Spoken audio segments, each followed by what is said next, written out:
Bienvenidos a una nueva edición de Todo un Cuento, esta sección de Nada que Ver, que nos trae hoy a este lugar que es la sede de la agrupación Gauchos de Magdalena, que gentilmente nos han permitido poder filmar en este hermoso lugar, que se conoce, digamos, que tiene mucha historia y que es conocido en Magdalena como la posta de Aguirre. Las postas eran un lugar, en el siglo XIX, un lugar muy importante porque eran los lugares donde paraban, eran puntos de parada del correo, así que eran para las comunicaciones en esa época de los primeros años del país, eran muy importantes. Se establecían en concesiones, digamos, con determinadas pautas, como lugares que tengan aguadas y pastizales para poder alimentar a los caballos. Se encontraban a 20 leguas de distancia entre sí, porque era el trayecto que podían realizar los caballos sin exigirlos demasiado. Y las concesiones eran hereditarias, pasaban de padres a hijos, y con algunos beneficios, como por ejemplo que la no participación de los hijos en las milicias, tener que cumplir con esas obligaciones para con el Estado. El motivo que nos trae, o la lectura que nos trae, el cuento que nos trae hoy a este lugar, digamos, que se relaciona con el siglo pasado, con el siglo XIX en realidad, no el siglo pasado, es de autoría de tal vez el mayor escritor, digamos, argentino de todos los tiempos, Jorge Luis Borges, que en su libro El Aleph, digamos, publicaba esta historia, este cuento que vamos a leer hoy, que se denomina La biografía de Tadeo Isidoro Cruz, 1829-1874. Esta historia, digamos, es como una suerte, es del año 1949, si no me equivoco, y podríamos mencionarlo, digamos, en la genialidad de Borges, como un antecesor de lo que nosotros hoy conocemos en las series, como un spin-off, digamos, una historia, digamos, sacada de adentro de otra historia, que bueno, ya develaremos en el transcurso de la lectura.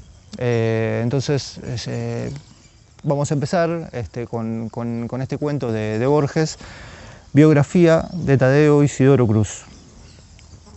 El 6 de febrero de 1829, los montoneros que, hostigados ya por Lavalle, marchaban desde el sur para incorporarse a las divisiones de López, hicieron un alto en la distancia cuyo nombre ignoraban, a 3 o 4 leguas del Pergamino. Hacia el alba, uno de los hombros tuvo una pesadilla tenaz. En la penumbra del galpón, el confuso grito despertó a la mujer que dormía con él. Nadie sabe lo que soñó, pues al otro día, a las 4, los montoneros fueron desbaratados por la caballería de Suárez y la persecución duró 9 leguas hasta los pajonales ya lóbregos, y el hombre pereció en una zanja, partido el cráneo por un sable de las guerras del Perú y del Brasil. La mujer se llamaba Isidora Cruz. El hijo que tuvo recibió el nombre de Tadeo Isidoro. Mi propósito no es repetir su historia. De los días y noches que la componen, solo me interesa una noche. Del resto, no referiré sino lo indispensable para que esa noche se entienda. La aventura consta en un libro insigne, es decir, en un libro cuya materia puede ser todo para todos. 1 Corintios 9:22, pues es capaz de casi inagotables repeticiones, versiones, perversiones. Quienes han comentado, y son muchos, la historia de Tadeo Isidoro, destacan el influjo de la llanura sobre su formación. Pero gauchescos idénticos a él nacieron y murieron en las selváticas riberas del Paraná y en las cuchillas orientales. Vivió, eso sí, en un mundo de barbarie monótona.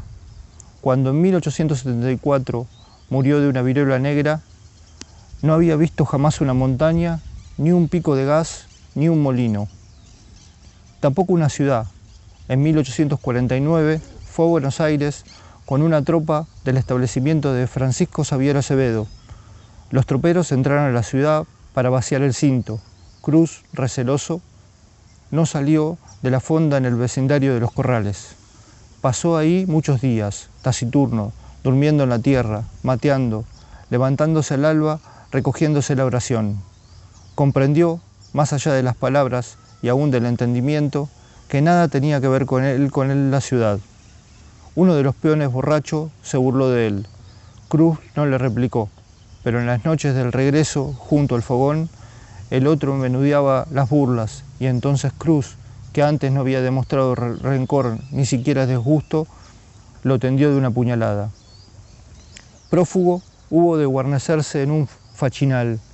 Noches después, el grito de un chajal advirtió que lo había cercado la policía. Probó el cuchillo en una mata, para que no le estorbara en la de a pie. Se quitó las espuelas, prefirió pelear a entregarse. Fue herido en el antebrazo, en el hombro, en la mano izquierda, malhirió a los más bravos de la partida. Cuando la sangre le corrió entre los dedos, peleó con más coraje que nunca. Hacia el alba, mareado por la pérdida de sangre, lo desarmaron. El ejército, entonces, desempeñaba una función penal. Cruz fue destinado a un fortín de la frontera norte. Como soldado raso, participó en las guerras civiles. A veces combatió por su provincia natal, otras veces en contra. El 23 de enero de 1856, en las lagunas de Cardoso, fue uno de los 30 cristianos que al mando del sargento mayor Eusebio Laprida pelearon contra 200 indios. En esa acción recibió una herida de lanza. En su oscura y valerosa historia abundan los hiatos. Hacia 1868 lo sabemos de nuevo en el pergamino, casado o amancebado, padre de un hijo, dueño de una fracción de campo. En 1869 fue nombrado sargento de policía rural. Había corregido el pasado. En aquel tiempo debió de considerarse feliz, aunque profundamente no lo era. Lo esperaba, secreta en el porvenir, una lúcida noche fundamental, la noche en que por fin vio su propia cara, la noche en la que por fin oyó su nombre. Bien entendida, esa noche agota su historia. Mejor dicho, un instante de esa noche, un acto de esa noche, porque los actos son nuestros símbolos. Cualquier destino, por largo y complicado que sea, consta en realidad de un solo momento, el momento en el que el hombre sabe para siempre quién es. Cuéntase que Alejandro de Macedonia vio reflejado su futuro de hierro en la fabulosa historia de Aquiles, Carlos XII de Suecia en la de Alejandro. A Tadeo Isidoro Cruz, que no sabía leer, ese conocimiento no le fue revelado en un libro, se vio a sí mismo en un entrevero y un hombre. Los hechos ocurrieron así. En los últimos días del mes de julio de 1870, recibió la orden de apresar a un malevo, que debía 2 muertes a la justicia. Era este un desertor de las fuerzas que en la frontera sur mandaba el coronel Benito Machado. En una borrachera había asesinado a un moreno en un lupanar, en otra a un vecino del partido de Rojas. El informe agregaba que procedía de la Laguna Colorada. En este lugar, hacía 40 años, habiesen congregado los montoneros para la aventura que dio sus carnes a los pájaros y a los perros. De ahí salió el Manuel Mesa, que fue ejecutado en la Plaza de la Victoria, mientras los tambores sonaban para que no se oyera su ira. De ahí el desconocido que engendró a Cruz y que pereció en una zanja, partido el cráneo por un sable de las batallas del Perú y del Brasil. Cruz había olvidado el nombre del lugar. Con leve pero inexplicable inquietud lo reconoció. El criminal, acosado por los soldados, urdió a caballo un largo laberinto de idas y venidas. Estos, sin embargo, lo acorralaron en la noche del 12 de julio. Se había guarnecido en un pajonal. La tiniebla era casi descifrable. Cruz y los suyos, cautelosos y a pie, avanzaron hacia las matas, en cuya hondura trémula acechaba o dormía el hombre secreto. Gritó un chacajá. Tadeo Isidoro Cruz tuvo la impresión de haber vivido ya ese momento. El criminal salió de la guarida para pelearlos. Cruz lo entrevió, terrible. La crecida melena y la barba gris parecían comerle la cara. Un motivo notorio me veda referir la pelea. Básteseme recordar que el desertor malhirió o mató varios de los hombres de Cruz.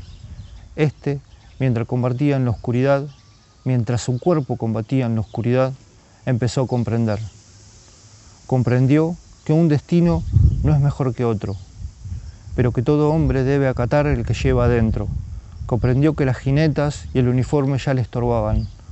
Comprendió su íntimo destino de lobo, de no perro gregario. Comprendió que el otro era él. Amanecía en la deforada llanura. Cruz arrojó por fin por tierra el quespís. Gritó que no iba a consentir el delito de que se matara un valiente y se puso a pelear contra los soldados junto al desertor Martín Fierro. Biografía de Tadeo Isidoro Cruz. Una genialidad que hace Borges es tomar la figura de Tadeo Isidoro Cruz, Cruz, como lo conocemos en el libro, en el Martín Fierro, tomarse además de este libro, que es el libro insignia de nuestro país, y tomar esa historia y contar un paralelo, digamos, hacer un paralelo de esa historia, sacar una nueva historia, y no solamente eso, sino que además, a través de la vida de un gaucho, de un simple gaucho, un gaucho además con sus problemas ante la justicia, un renegado, digamos, de la justicia, digamos, Borges utiliza esa imagen para hablar de un tema tan universal y tan importante que podría haber utilizado cualquier otro personaje, pero utiliza un gaucho para hablar del destino, del sentido y del destino de la vida. Para hablar también de los espejos, de cómo encontrarse, digamos, con un otro y reflejarse a sí mismo y verse en este caso lo que le pasó a Cruz con Martín Fierro. A mí particularmente me parece una genialidad y quiero repararme en un pequeño párrafo que dice: cualquier destino, por largo y complicado que sea, consta en realidad de un solo momento, el momento en el que el hombre sabe para siempre quién es. Borges.